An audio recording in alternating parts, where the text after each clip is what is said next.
રખડતા પશુઓનો ત્રાસ વધ્યો છે। વાસદ બગોતરા રોડ પર રખડતા પશુઓએ અડ્ડો બનાવ્યો।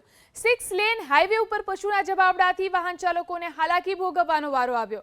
એટલું જ નહીં, રસ્તાની વચ્ચે પશુઓ બેસી રહેતા હોવાથી વાહન ચાલકોને અકસ્માતનો ભય પણ સતાવે છે।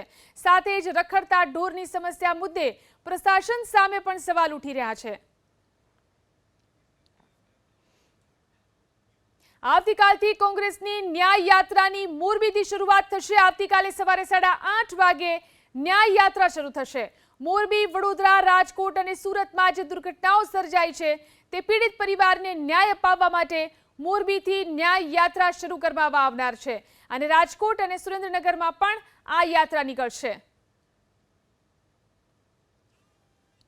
ક્યાંક અગ્નિમાં હોમાઈ રહ્યા છે, ક્યાંક પાણીમાં ડૂબી રહ્યા છે, ક્યાંક નાવડી ડૂબી રહી છે, તો ક્યાંક પુલ તૂટી રહ્યો છે, ક્યાંક ટીઆરપી અને તક્ષશિલા જેવા સંકુલો સળગી રહ્યા છે અને આપણા અનેક નિર્દોષો આમાં ભૂંજાઈને કે ડૂબીને મરી રહ્યા છે।